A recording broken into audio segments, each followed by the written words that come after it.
and our musical director, Minister Tyrone Richards. And give the drummer some, my main man. Let me say that we know many of our members and our usual Saturday people are away for Thanksgiving, including Attorney Hardy. But I want to thank all of you that volunteered and was here on Thursday, on Thanksgiving Day, as we handed out over 3,000 meals on Thursday. One of the things that is so important and that I love about the National Action Network family is people just come and go to work and don't look for form or fashion. The mayor came, the mayor-elect Eric Adams came, many of the politicians, but our folks just served. And Gwen Carr, Eric Garner's mother, just got in line with the other mothers and just served. Reverend Herbert Daughtry. Because at the end of the day, you know, the Bible says the servant is the greatest. You know, many of us try to be served rather than be of service. And your greatness doesn't come by who is serving you. Your greatness comes by who you serve.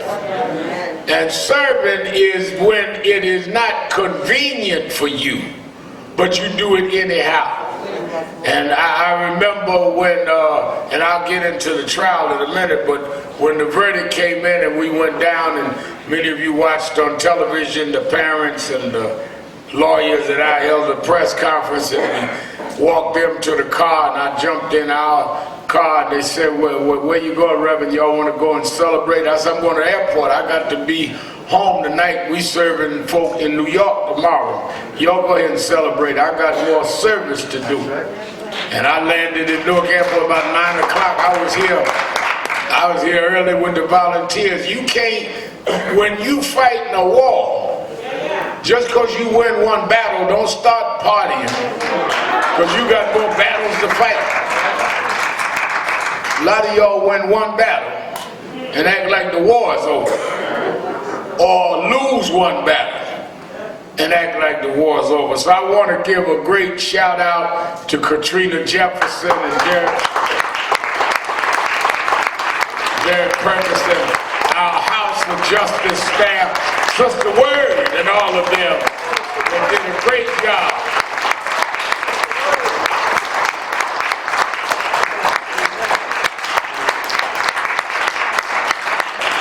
I also want to, some of our members are at the services for Malika Shabazz, the daughter of Malcolm X, who they found dead last week, and her services are this morning, and our National Action Network, Ashley, my daughter, and Sister Word and others are helping to do the repast when the services are over. And we, even though I grew up and come out of the Martin Luther King School of Thought, and too young to know Dr. King well, I saw him twice, but I got very close with his widow, Mrs. Coretta Scott King, who supported us in NAN and came to our conventions, and Martin III and I worked together as brothers. I also had a great relationship with the family of Malcolm X. Even though I was 9 years old when Malcolm was killed, later in life I got to be very close with Dr. Betty Shabazz. In fact, she's my daughter's godmother. She's the one who put them in school.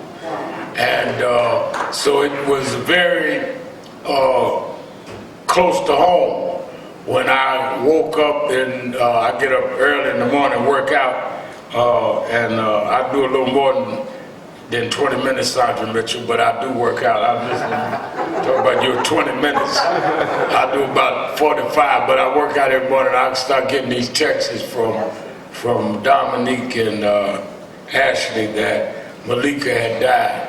And it seemed, I thought about Brother Bentley, when it seemed that it happened the week that they exonerated these two men that had done decades in jail for being convicted falsely for killing Malcolm.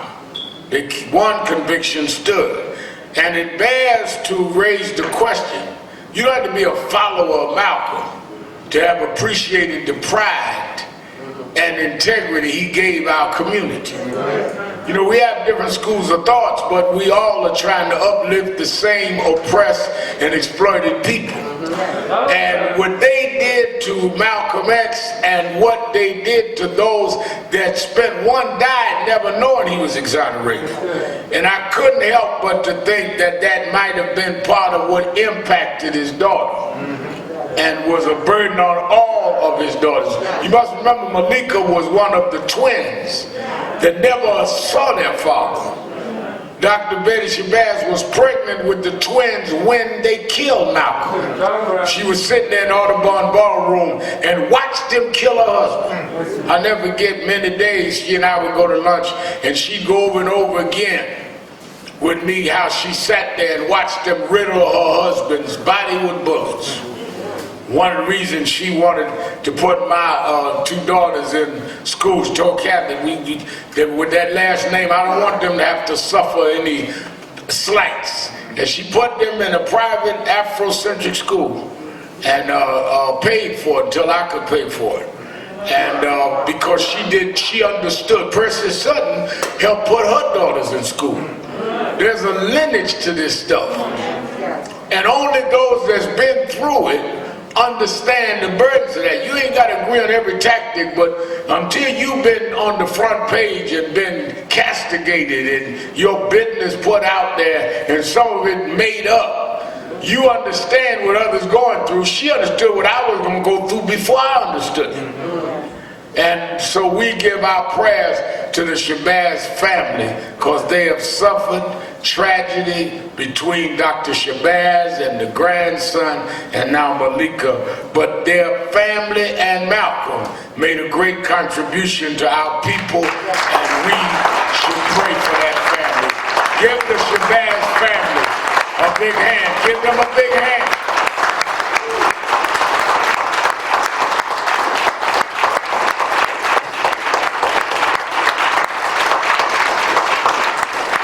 You know, I remember growing up in the movement here, you know, people used to always take sides. And as you get older, you understand that there may be different lanes, but we all on the same highway.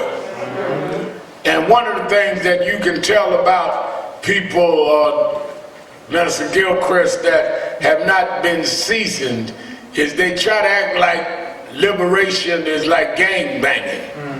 I'm with Malcolm, I'm with Martin, I'm with the NAACP, I'm with the National Action Network, I'm with the Nation of Islam. All of us trying to get free. That's right. That's right. And we spend more energy fighting each other than fighting those that are opposed to us. And they come in between the gaps we use to turn us against each other. So we can't just say, well, I got a different opinion. We got to call each other sellout.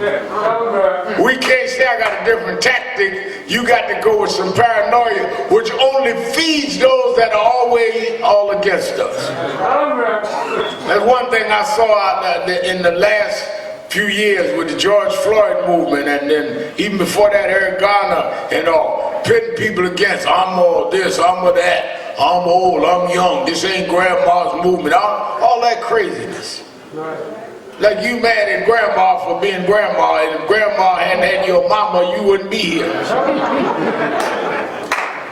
I mean, what kind of ignorance is you mad at the folks that produced you?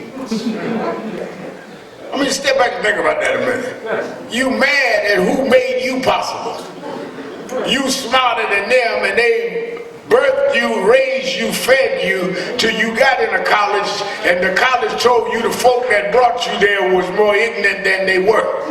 They were smart enough to get your butt there. My mother and father both had to drop out of school in segregation, but they made sure I went to school. I never saw my mother read a book, but she made sure I had a library in my bedroom.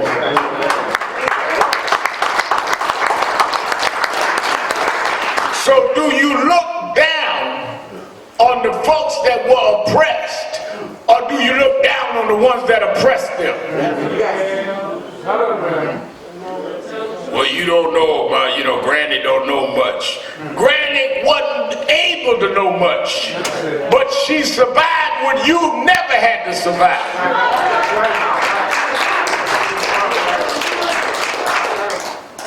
So don't look down on those that walked and cleared the path you walking on. And many of us, I tell people all the time, it is bad enough to be uninvolved. It's worse to be ungrateful. You may choose not to be in a movement, but at least appreciate those that are and those that pay a price for you.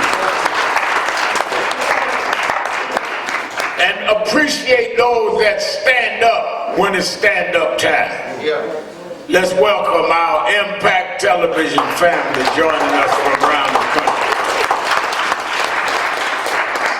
So I want us to appreciate the contributions of all that has served. Give a hand to our inspirational speaker this morning, Reverend Maurice McCray from Little Rock Baptist in the Ville. I grew up in Brownsville. And tomorrow I'll be in Brooklyn preaching for the anniversary of the Cornerstone Baptist Church in Bed-Stuy, Reverend Lawrence Aker. And when I was growing up, my mother was first a member of Cornerstone under the legendary Reverend Dr. Sandy Ray, who was very close to Dr. Martin Luther King Jr.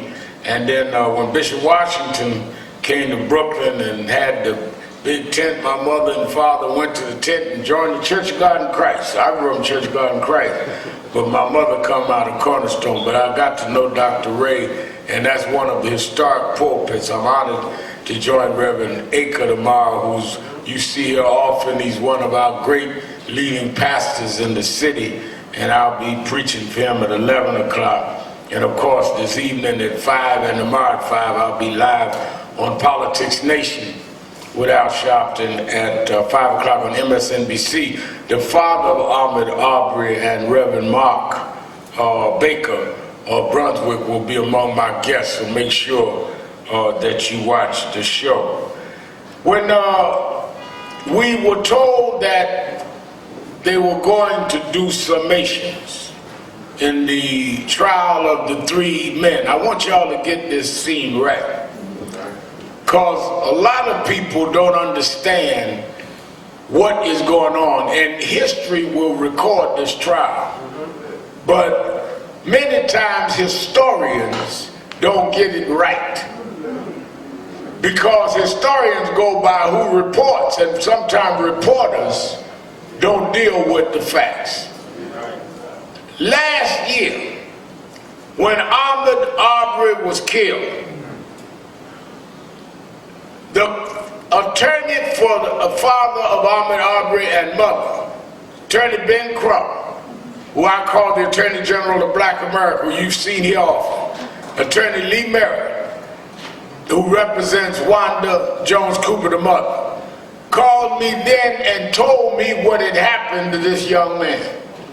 Now, the story they told me was that a 25-year-old black young man was jogging unarmed in Brunswick, Georgia, and that these group of white men, a father and son, the father who had been connected to law enforcement in some way, and the son had ran him down with another person and killed him. And they said, we cannot get the prosecutors to even deal with the case. This was early in a day or two after he was killed. I said, well, no matter what the circumstance, if he was unarmed, they did not have the right to kill him. And just like Ben, I'm talking to Ben Crump, I stood up and fought to get Zimmerman arrested for Trayvon Martin. I'm willing to fight for this. Yeah. And National Action Network took the case. This is early in the case. We had no idea at that time there was even a video video of what happened. I'm gonna go through this slow. Because you get, you know, what they call know-it-all Negroes. They talk about, oh, there go Sharpton and NAN now running out there behind the camera. There was no camera. There was no video. There was no arrest. The first shows the family did was my show, Politics Nation. I put them on television to tell the story, and there was no arrest. One of the reasons that families stay loyal to NAN is we take the risk that could backfire. Suppose that they found a gun on Ahmaud. They say, oh, see, hoax. We step out there and take the risk. I know Ahmaud. I don't know Eric Garner. But if you fight for what's right, you take the risk for righteousness. I'd rather be wrong for the right motivation than to be wrong because I didn't have the nerve to stand up and do what God called me to do.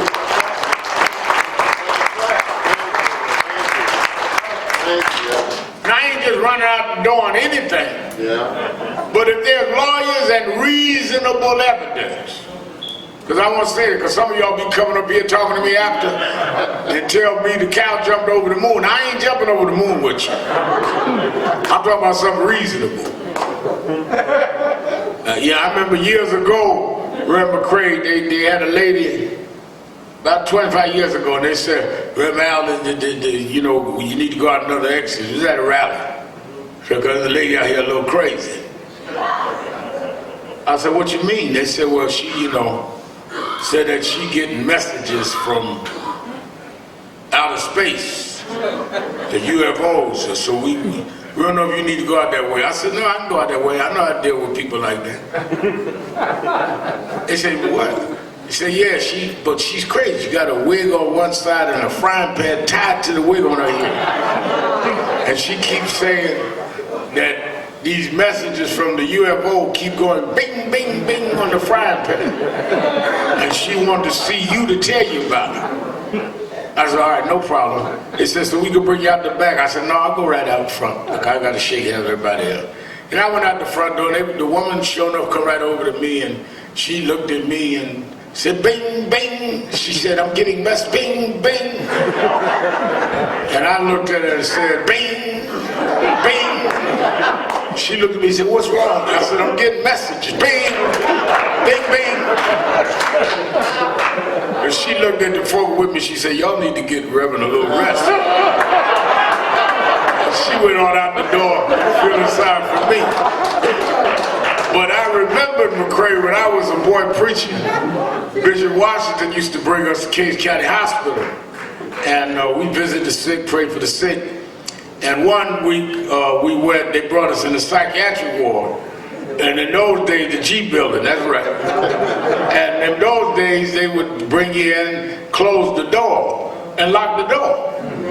And I said, well, Bishop, what are we going to do now? He said, well, we pray for the people. I said, but we can't get out. They locked it. He said, they'll be back when they get ready. I said, but suppose these people do something crazy. He said, well, son, when you deal with crazy people, just act crazy with them. So I've been mentored on how to deal with crazy people. You can't out crazy me. So we were dealing with a case that we had no idea where it would go. The local prosecutor named Jackie Johnson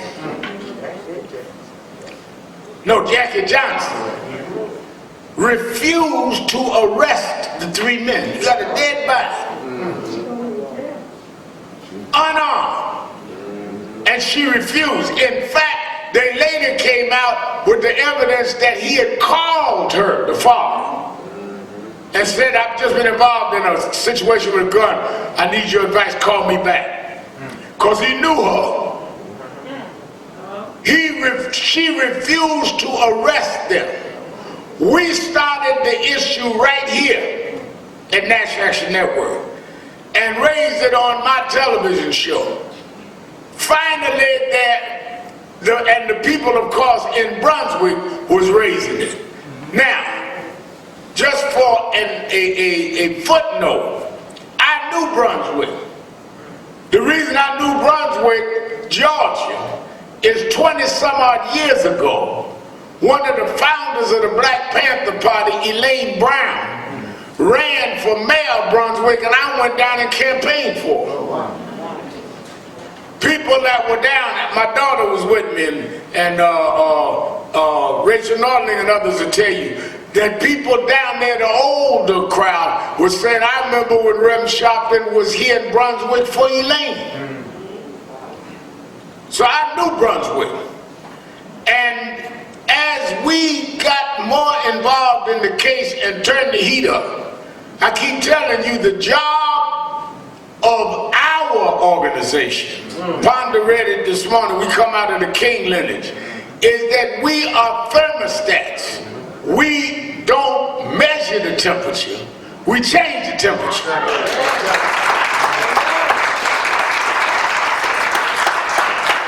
Dr. King used to say there are two types of leaders. There are thermostats and thermometers. Politicians, which we need, but they check the temperature. What's gonna sell? Can we get this through? How the public gonna react to this? This, that, or that, this temperature.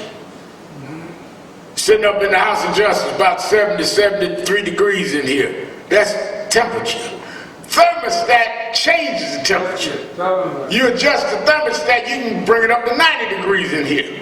We change the social climate so we make folks sweat until some justice pops out.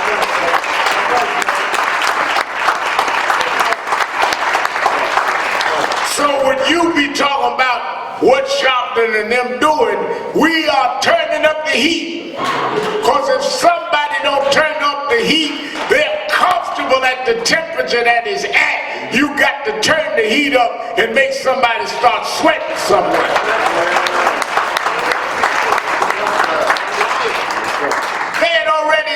Was cool with black kid dead, 3 white guys killed him, self-defense, cool. Yeah. We jumped up on it, start getting the media on it, start jumping on the politicians, turn the heat up, then all of a sudden the DA from Cobb County, they said, well, maybe he ought to look at it since she know the guy. He said, well, I talked to her about it, I can't do it. And they went and got prosecutors out of Atlanta. And they looked at the case. And they, after 73 days, arrested these 3 men and charged them. I think her name was Linda Donakowski, that did the closing arguments and did most of the prosecution, comes out of Atlanta. They never intended to prosecute that case. That, just like they never intended to prosecute George Zimmerman for Trayvon Martin. Because you must understand that there is still an element in this country that believes that the worth of black lives is nothing, and it's just another black person dead. And you may think it's ambulance chasing. We are not ambulance chasing, we're the ambulance.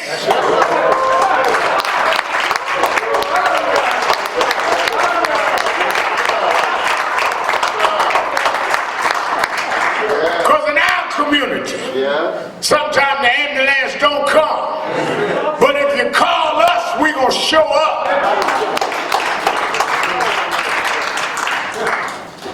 I was reading in the New York Times this morning. This ain't no tape impact. This morning, November 27, 2021, about the story of one of the founding fathers of this country, John Jay. And he was in Paris to sign the accords that helped to cement the founding of the country. And had a slave named Abigail. And this lady wrote a whole page in this one New York Times about Abigail, how she was trying to find out the story of this slave of the founding fathers. The founding fathers of this country were slave owners, which means we were reduced from the founding of the country to property. They founded the country formally in 1776, but they brought us over here as property in 1619. The reason why they have this problem with the 1619 project is because they want to start the country in 1776. We already had served over a century of slavery by then. We built the country and never got paid. It was built on our backs. But don't forget, the only way they could justify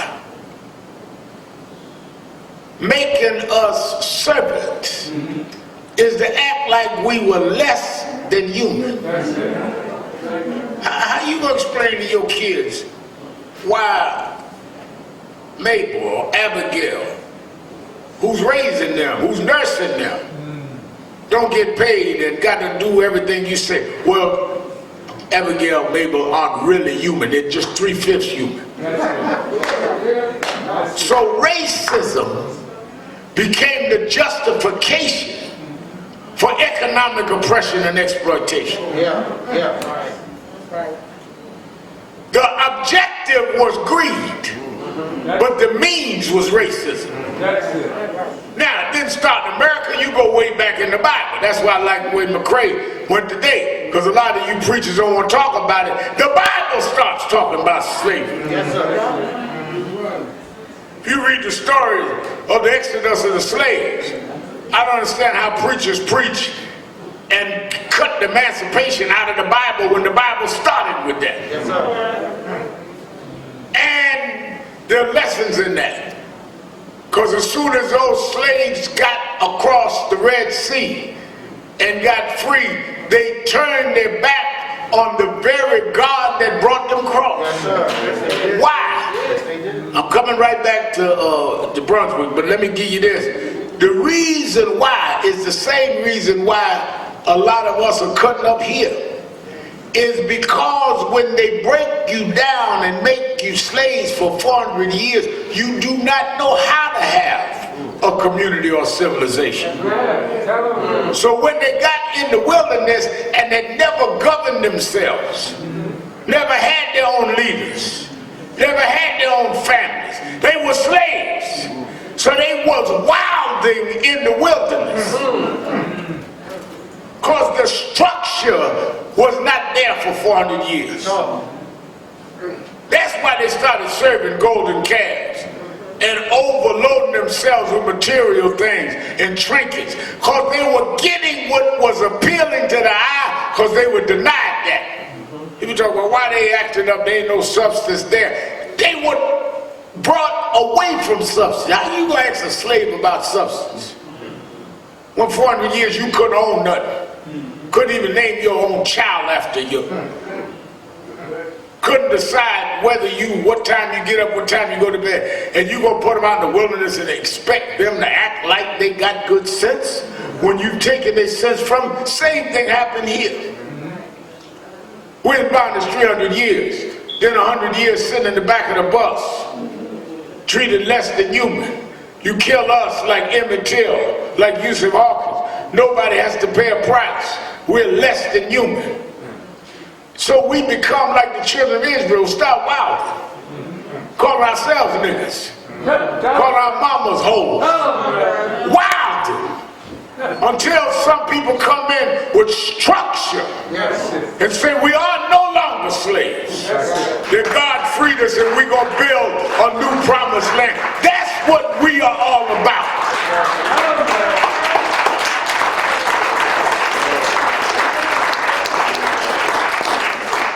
So that's why it was important to NAN and other groups to go to Brunswick because we must underscore the value of our lives. That you can't just kill us and nobody pay for it, because that gives a message to our young people that they're worthless.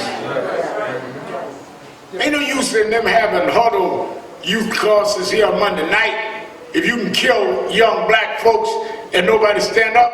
I don't care what you preach to those kids. They know they're not worth nothing when you can kill them or do something to them and nothing happens to the people that do it. The average 10-year-old black kid know if they do something to somebody else, they're going to pay for it. But if somebody do something to them, it's questionable. That's why we had to go to Brunswick to answer that question. That in 2021, we're not going to tolerate that.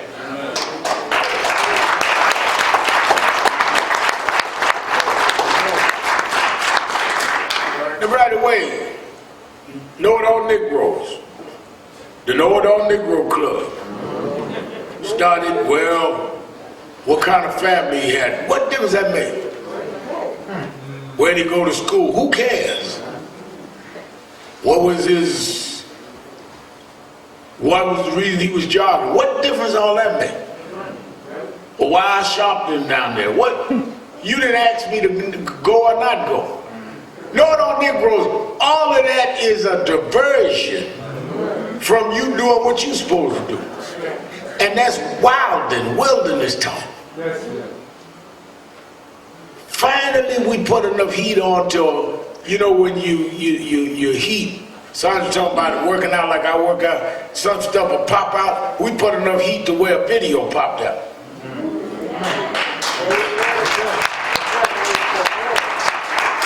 And let me tell you the strange thing about that. The man that gave the video was one of the ones that was involved in the killing.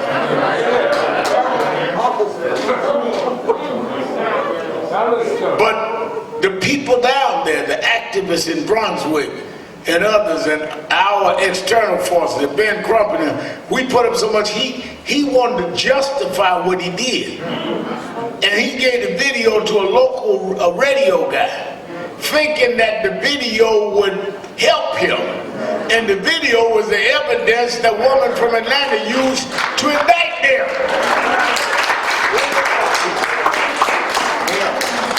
If you turn up enough heat and folks start sweating, they will end up giving things up that they never would have gave up had there never been a movement. They would have never gave up that video. They would have never been arrested, and Ahmaud Arbery would have been another black that was worthless.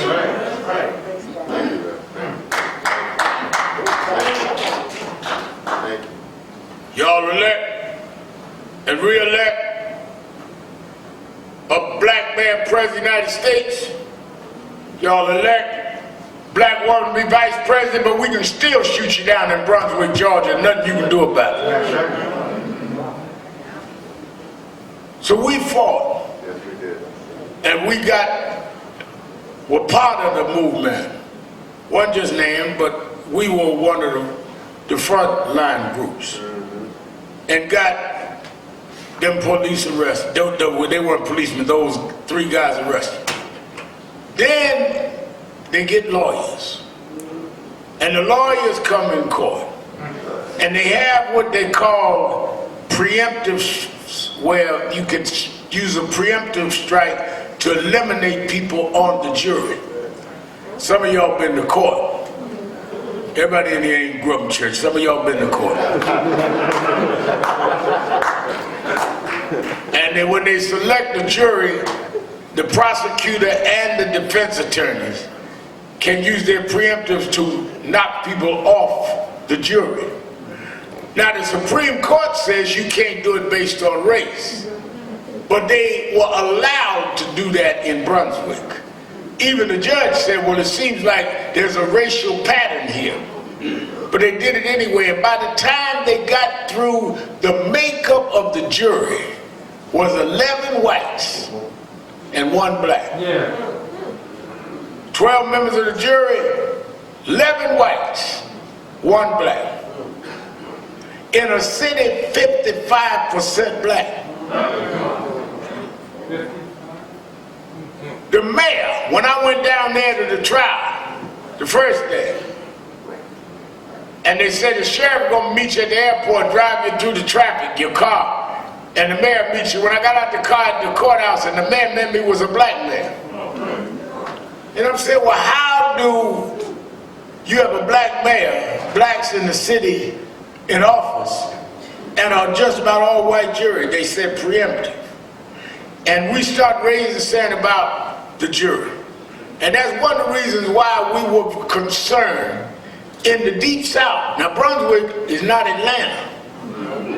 Brunswick is about an hour and a half out of Savannah. Little city. In the deep south.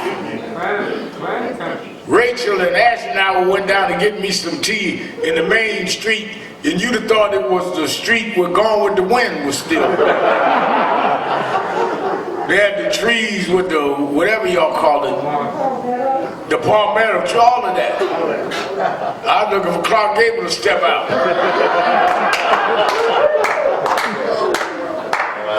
In this town, how you going to get 11 whites to vote guilty for their neighbors? Remember now, these guys were neighbors in that time.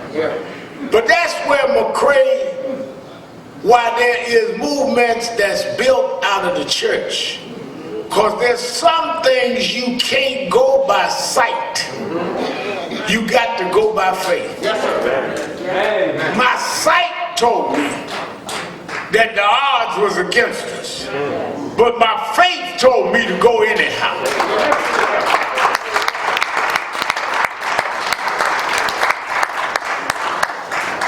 Y'all know what happened the last few weeks? We had a huge, beautiful night at Carnegie Hall, one of the most venerable stages in the world. That Monday I was at the White House, President Biden signing the infrastructure bill. I was one of the invited guests. Why you gonna go to Brunswick, Sharpton? They got a stacked jury. Yeah. I mean, you don't need these cases. You already there. Go to White House. Vice President come to y'all's anniversary. What you going to Brunswick for? Because the same God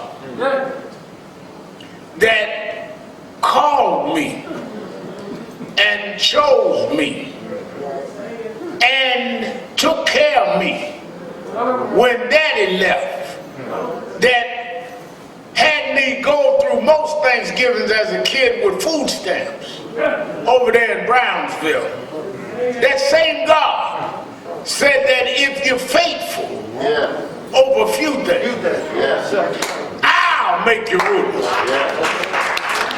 You didn't get to Carnegie Hall by merit. I put you there. You didn't get the White House because your slick hair. I put you there.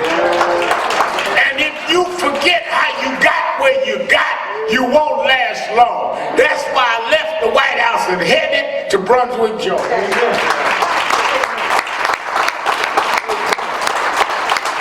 Because I ain't confused why I'm where I'm at. I don't go to the White House because I'm one of them. I go to the White House to represent the Ahmaud Arbery's and the George Floyds and the Aaron Gardner. I know why I'm there.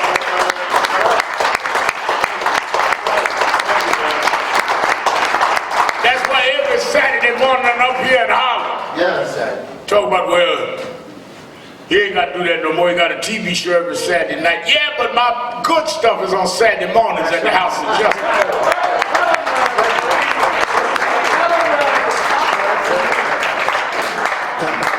So we went on down there that Wednesday. I went and sat in the court. You got to see the courtroom, small courtroom. Courtroom maybe half the size of the auditorium part, not all of the House of Justice. And you got the judge up there, jury sits on the side.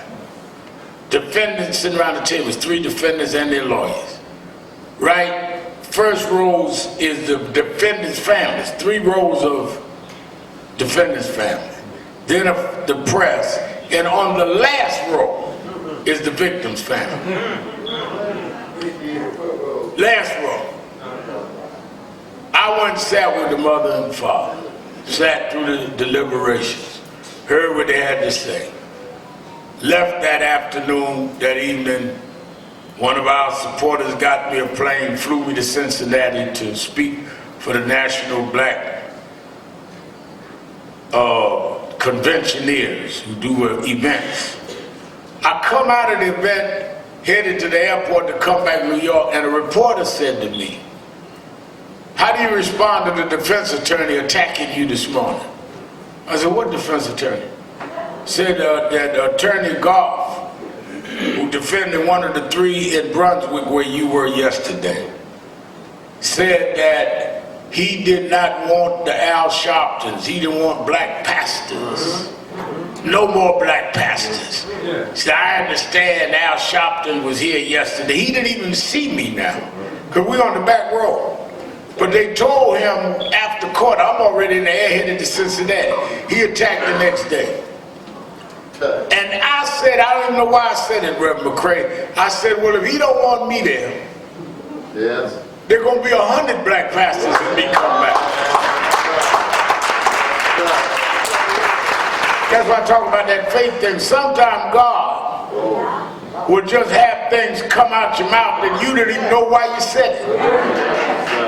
I was preaching George Floyd's funeral and announced we're going to have the march on Washington last August. Martin Luther King III sitting on the front row looked at me like I'd lost my mind. We had not planned no march. There was no money, there was no setup. But we ended up with 200,000 people came to march in the middle of a pandemic. Sometimes if you let go and let God, God will make a way out of no way. So I said 100 of us is going to come. This is Thursday. And I said a week from today, I'm coming back with 100 black preachers. I looked up Monday or Tuesday, Reverend Jackson went in after I did. And then he jumped up again. I don't want Al Sharpton, Jesse Jackson. Now it's here. Says that it might influence or intimidate the jury. What he was proving our case. Because for a black person to be present is intimidating to those that feel we ought to be subservient or we are a threat. And that was the same image in the mind of his defendants that killed Ahmaud Arbery. He must have been stealing something. He walking around a construction site that they got videos that whites had walked around that site. So why is he a thief and they ain't a thief? You look at the video, he ain't got nothing in his pocket, he ain't took nothing, but his presence is intimidating. I go to the court, I sit with the family, the man didn't even know as I said that I was in court, but the fact that Sharpton, no justice, no peace, from New York is there is intimidating to him. I've been going to court with families 40 years. But he heard the nerve of these Negroes. Sit down in the court. They may scare the folk in the jury. They kept on going to trial. We called for 100 ministers. 326 came. All over the country.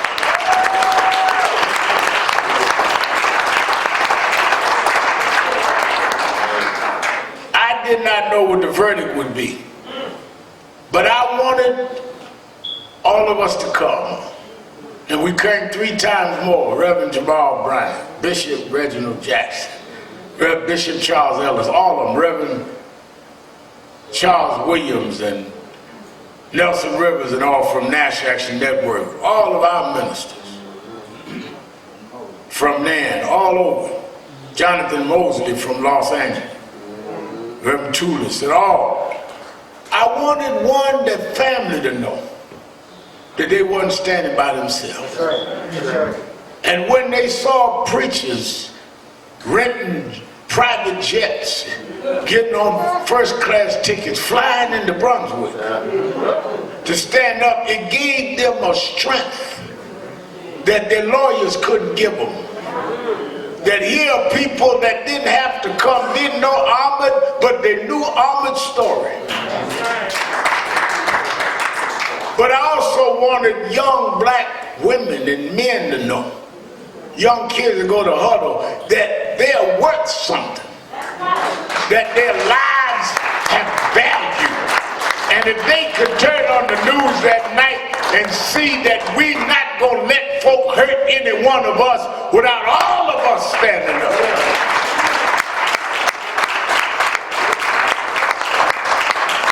Even if we lost the trial, we had to send that message. And that's why we weren't out there woofing and threatening and you better do this. We prayed. That's it. Well, why y'all gonna have a prayer vigil? Why don't y'all? Because we are people that have gone through the wilderness. And now we are locking back into our values. We're not thugs and hoodlums. Y'all can put all the thug pictures you want on Netflix and Amazon. That's not who we are. We're the ones who helped build the original portals of civilization. We were the mathematicians and the astrologers and the scientists. We're coming back into who we are. We're not drug dealers, we're scientists. We can stand in front of a courthouse in proper decorum that we dictate and call on the God of our salvation. The God that brought us through the Atlantic, the God that brought us through slave trade, the God that brought us through segregation, the God that brought us through Jim Crow. If we call on that God, I don't care how much you stack the jury, God will make a way.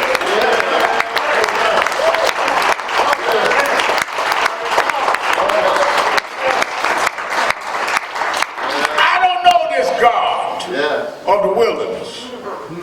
Y'all got the wrong God. Y'all got the God of the golden calf. That ain't the God I'm talking about. Y'all got the God that'll give you a nice new car, a nice home, the material God. I'm talking about the God that takes those that have nothing and makes something happen. I'm talking about a God that'll take a boy whose brothers throw him in a pit and go tell daddy a beast ate him up, and he'll take that brother and make him the governor that feeds the brothers that threw him in the pit. I'm talking about a God that'll take a shepherd boy that'll put him on an errand to those in the army, and those in the army won't fight a giant, and the shepherd boy takes a slingshot and beats the giant that the soldiers are afraid of. I'm talking about a God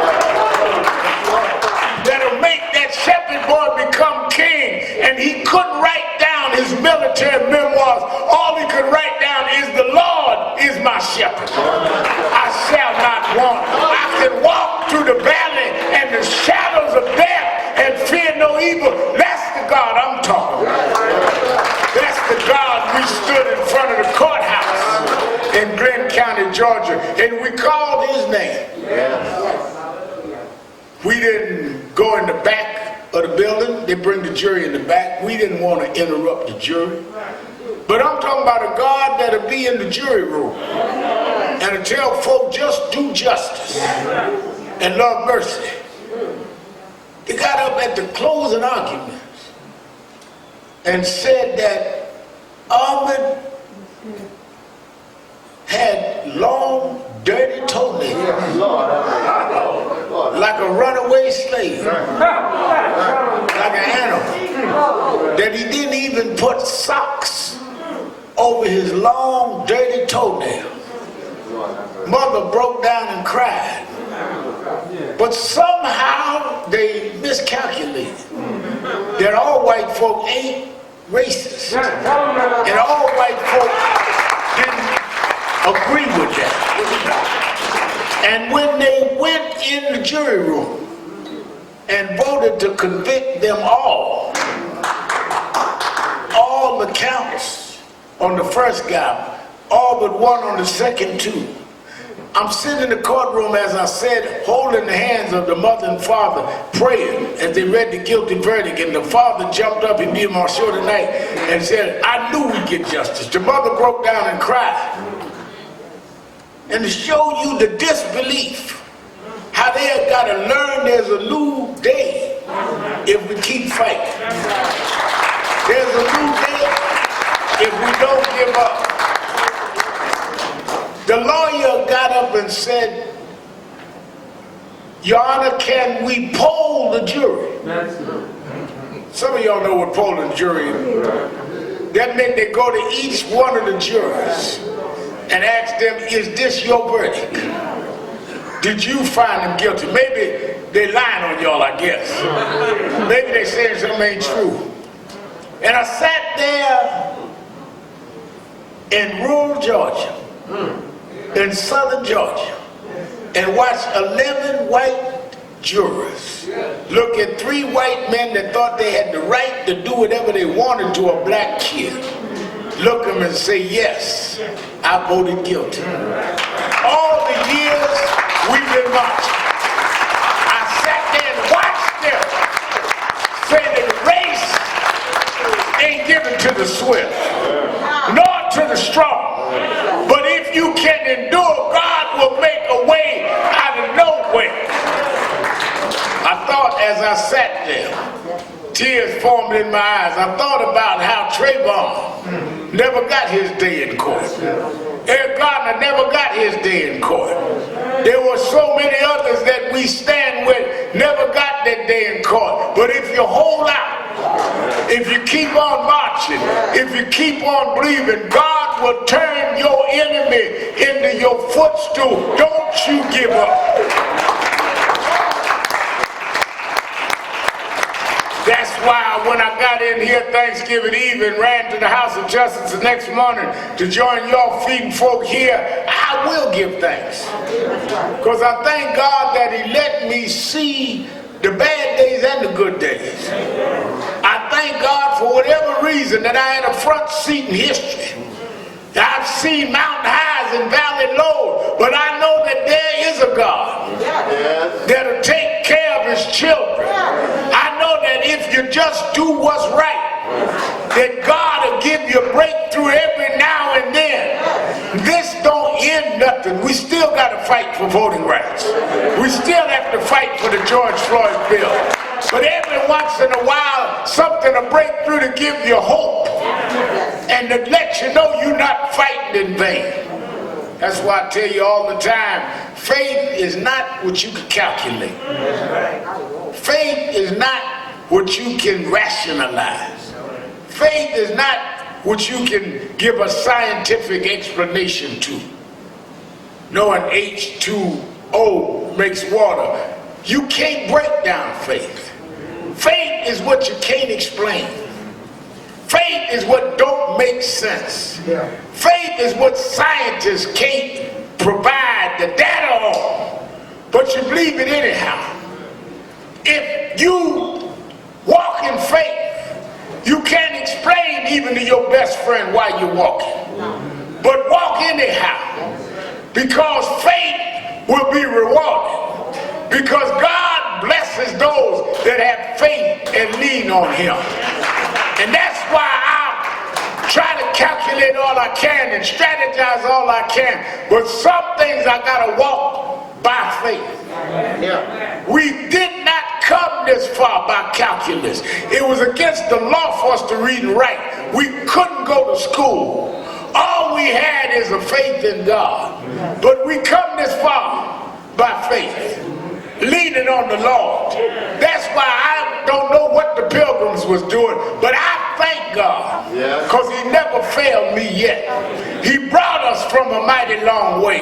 He took the shackles off our wrists and brought us up to higher ground. There is a God that can even reach Brunswick, Georgia. There is a God that sits high, but He looks down low. There is a God that'll make a way for His children. And if we be faithful, if we just bow, if we submit to His will, God has not forgotten us.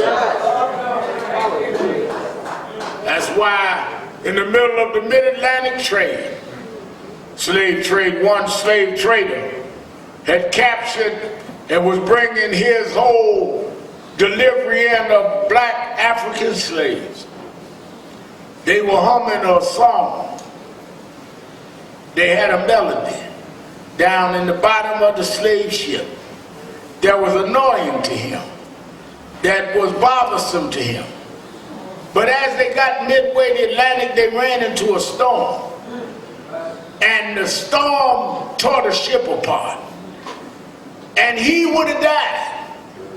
He broke the shackles off the slaves and they helped steer the ship to bring him through the wreckage. And as they got to calmer waters, he sat on the side of the ship thinking about how he was at death's door, but these slaves saved his life. And all he could think about was the melody that the slaves were singing. He didn't know any words, so he sat down and wrote the words himself. Amazing Grace. He said, not just regular grace that I learned in school and learned in church. These folk from Africa got some amazing grace. That even in storms they keep humming. It's amazing grace. That's why when you come to our church, we jump up and shout, and you think we clowning, but the shouting, the physical shouting is the same thing that we used to do in our African dances before you took us from the shore. It's amazing grace. Reason why our activity is different than yours is our culture was different. So when you see us doing the holy dance, look back 400 years and look at our dancing around the fire in the village. It's the same dance. It's that amazing grace. How sweet the sound. Save the wretch like me. I once was lost, but now I'm found. Every day I'm getting closer and closer to who I was. Blind, but now I see. I will give thanks to the Lord, because he's been good to me. I've suffered through bad days, but I'll thank him anyhow. I'll thank him on the good days. I'll thank him on the bad days. I'll thank him to dry my eyes from my tears. I'll thank him anyhow. God never left me or forsake me. I will.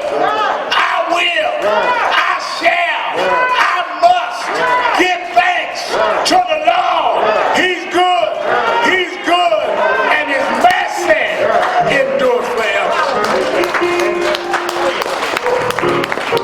Oh, give thanks unto the